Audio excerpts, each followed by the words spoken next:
Assalamualaikum warahmatullahi wabarakatuh. Ketemu lagi dengan saya Wina Frianti. Seperti biasa kita belajar mata kuliah Geomorfologi Umum. Jadi materi kita hari ini yaitu tentang bentuk lahan organik. Semoga video ini bisa membantu proses belajar saya dan teman-teman sekalian. Selamat menyaksikan. Bentuk lahan organik. Bentuk lahan asal organik adalah bentuk lahan atau landform yang secara alamiah terbentuk dari proses kegiatan makhluk hidup. Contohnya adalah bentuk lahan terumbu karang. Terumbu karang adalah masa endapan kapur, di mana endapan kapur ini terbentuk dari hasil sekresi biota laut, pensekresi kapur. Koral sendiri adalah koloni dari biota laut yang dinamakan polip. Sebagian besar polip melakukan simbiosis dengan alga Zooxanthellae yang hidup di dalam jaringan.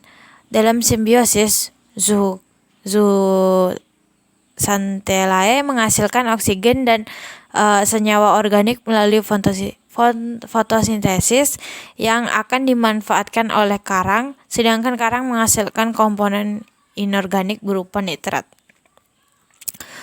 Selanjutnya, jenis-jenis bahan organik. Yang pertama ada terumbu karang tepi. Terumbu karang tepi berkembang di pesisir pantai, pantai-pantai pulau besar. Perkembangannya bisa mencapai kedalaman 40 dengan pertumbuhan karang ke arah luar menuju laut lepas. Contohnya pantai Pasir Putih dan pantai Bama. Yang kedua ada terumbu karang penghalang. Terumbu karang ini terletak pada jarak yang relatif jauh dari pulau, sekitar 0,52 ke arah laut lepas. Terbentuk pada kedalaman 1000 kaki atau 300 meter. Contohnya lah Batuan Tengah, yaitu daerah Bintan, Kepulauan Riau, Spermunde di Sulawesi Selatan. Jenis yang ketiga ada terumbu karang cincin. Terumbu karang yang terbentuk dari cincin yang mengelilingi batas dari pulau-pulau vulkanik yang tenggelam sehingga tidak terdapat perbatasan dengan daratan. Contohnya ada Tecbon Red di daerah Sulawesi, Maratua di daerah Kalimantan Selatan.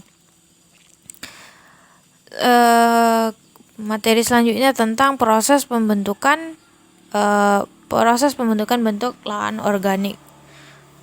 Bentuk lahan asal organik ini diproses melalui bentuk lahan yang dihasilkan oleh aktivitas organisme. Contohnya adalah terumbu karang dan pantai bakau.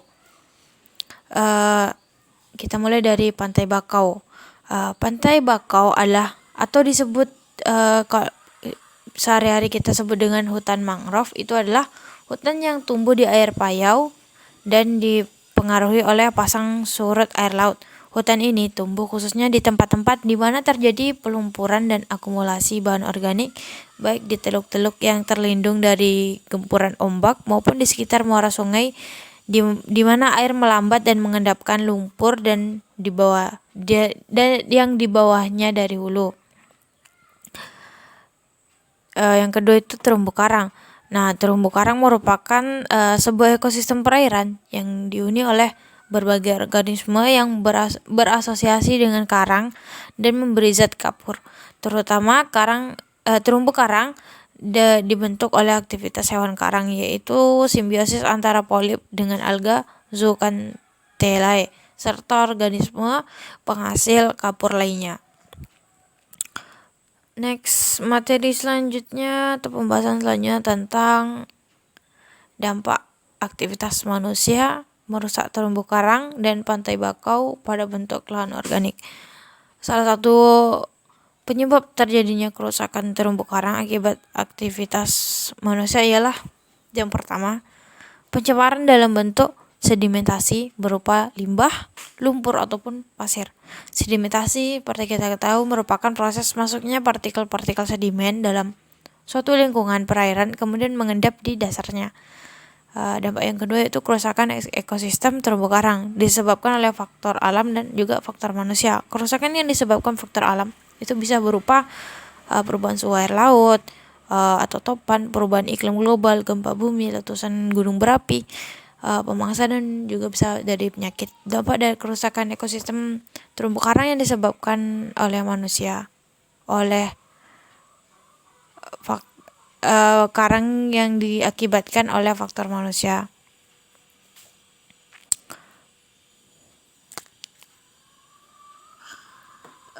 Dampak yang ketiga itu adalah sunscreen. Sunscreen ini memiliki kandungan bahan kimiawi oxybenzone dan octinozat. Berdasarkan penelitian para ahli, senyawa kimiawi tersebut dapat menyebabkan terjadinya pemutihan atau coral bleaching. Selanjutnya, klasifikasi terumbu karang pada bentuk lahan organik. Berdasarkan kemampuan memproduksi kapur. Ada karang hermatipik dan karang ahermatipik.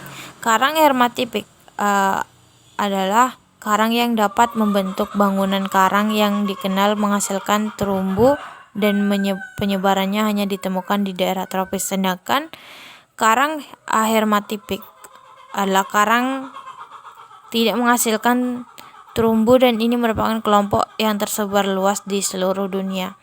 Yang kedua, berdasarkan bentuk dan tempat tumbuh. Ada terumbu, ada karang, ada juga karang terumbu. Terumbu endapan masif batu kapur atau limestone, terutama kalsium karbonat CaCO3 yang utamanya dihasilkan oleh hewan karang dan biota lain seperti alga berkapur dan mensekresi kapur, sehingga alga berkapur dan moluska. Kedua, ada karang atau koral, disebut dengan karang batu atau stone coral, yaitu hewan dari ordo Scleractinia yang mampu mensekresi CaCO3. Karang batu termasuk ke dalam kelas Anthozoa, yaitu anggota filum Coelenterata yang hanya mempunyai stadium polip. Kemudian yang ketiga itu tadi karang terumbu. Pembangun utama struktur terumbu biasanya disebut juga sebagai karang hermatipik atau hermatipik koral atau karang yang menghasilkan kapur. Sedangkan berdasarkan letak ada terumbu karang tepi, terumbu karang penghalang, terumbu karang cincin, dan terumbu karang datar. Terumbu karang tepi atau karang penerus atau fringing reef adalah jenis terumbu karang paling sederhana dan paling banyak ditemui di pinggir pantai yang terletak di daerah tropis. Yang kedua, terumbu karang penghalang. Secara umum, terumbu karang penghalang menyerupai terumbu karang tepi. Yang selanjutnya, terumbu karang cincin. Terumbu karang cincin adalah atlof, merupakan terumbu karang yang berbentuk cincin dan berukuran sangat besar, menyerupai pulau. Atol banyak ditemukan pada daerah tropis di Samudra Atlantik. Dan yang terakhir adalah terumbu karang datar. Terumbu karang datar atau gosong terumbu kadang-kadang disebut juga sebagai pulau datar, flat island. Terutama ini tumbuh dari bawah ke atas sampai ke permukaan dan dalam kurun waktu geologis membantu pembentukan pulau datar. Kemudian terumbu karang memiliki manfaat. Terumbu karang sangat bermanfaat bagi lingkungan, perekonomian, dan kehidupan di laut. Manfaat terumbu karang dapat dibagi menjadi dua, secara langsung dan secara tidak langsung. Secara langsung, manfaatnya adalah sebagai tempat hidup ikan yang banyak dibutuhkan manusia dalam bidang pangan seperti ikan kerapu, ikan baronang, ikan ekor kuning, dan batu karang.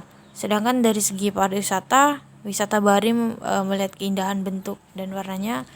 Manfaat lainnya untuk penelitian dan pemanfaatan biota perairan lainnya yang terkandung dalamnya. Kemudian manfaat secara tidak langsung, proses kehidupan yang memerlukan waktu yang sangat lama untuk tumbuh dan berkembang biak untuk membentuk seperti kondisi saat ini. tempat tinggal sebagai tempat berkembang biak dan mencari makan ribuan jenis ikan, hewan, dan tumbuhan yang menjadi tumpuan kita.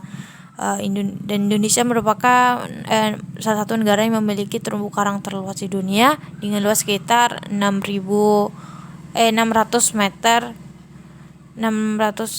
kilometer persegi. Baiklah, sekian untuk materi kita hari ini, semoga bermanfaat. Jika video ini bermanfaat, alhamdulillah. Jika masih banyak kekurangan, masih dalam proses, sama-sama kita sedang belajar. Akhir kata, wassalamualaikum warahmatullahi wabarakatuh. Annyeong guys.